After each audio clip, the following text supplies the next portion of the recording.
Avant de commencer une histoire, il faut en visualiser le contexte. Vous serez certainement d'accord avec cette première phrase, et donc avec moi. Savez-vous mettre la réalité de côté? Lorsque vous étiez enfant, vous avez du mal à accéder de la pâte à sel, ou quelque chose d'approchant.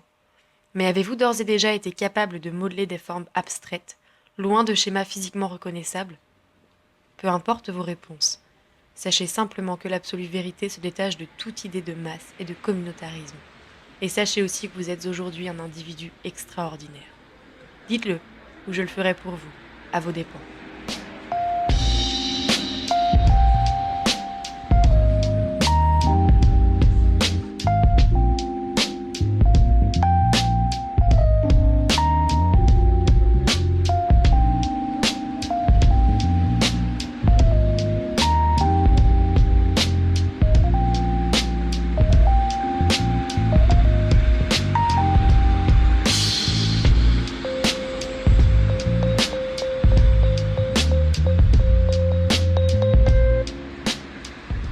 L'alphabet comporte 26 lettres et j'ai 24 ans. Vous m'appellerez donc X.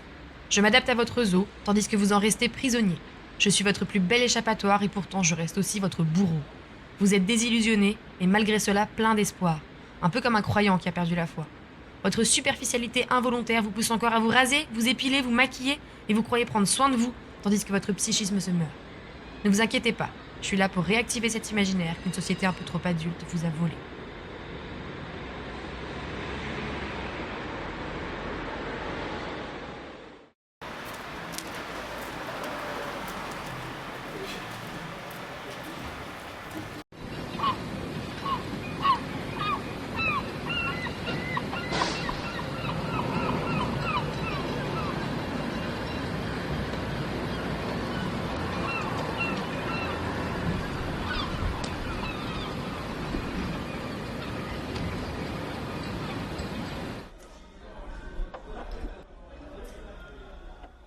Vous voyez cet homme? Cette femme?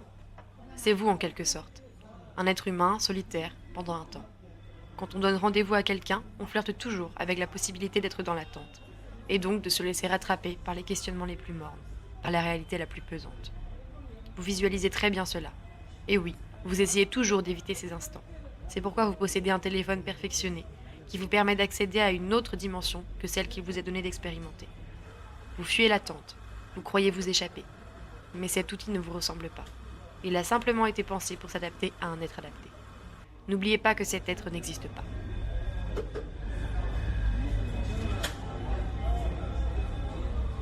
Revenons-en à cet humain que vous voyez là-bas. Il utilise son téléphone, a déjà bu un verre en entier et en est à la moitié du second. À moins que son rendez-vous ne soit très en retard, c'est un de mes potentiels clients. Ça me ravit. Je vais être direct. Cette personne possède une vie normée et résolument déprimante. Et il semblerait qu'elle commence, heureusement pour moi, à en prendre conscience. Je vais lui donner la possibilité d'envisager autre chose. Et ça commence par un contact social, moi. Là, je le questionne. Ça fait longtemps qu'on s'est intéressé à lui. Il est d'abord surpris et sur ses gardes, comme les autres. Je vous assure pourtant qu'à la fin de ce deuxième verre, ça va aller vite. Je saurai ce qu'il veut, ce qu'il aime, ce qu'il est, quels sont ses fantasmes. Et débute ainsi mon formidable business. Ces petites informations sont mon fonds de commerce. Je les récolte, telles des graines prêtes à grandir et à évoluer vers une histoire formidable. Tu vas voir, ensemble on va écrire une merveilleuse folie. Ton visage reprend quelques couleurs. Tu te dis que c'est peut-être dû à la chaleur du bar ou à l'alcool. J'adore quand tu te trompes comme ça, car tu retrouves un peu d'humanité et de candeur. Ça faisait longtemps que tu n'avais pas rêvé. À présent, je te laisse, j'ai tes coordonnées et je vais te procurer la plus jolie drogue qu'il est possible d'obtenir.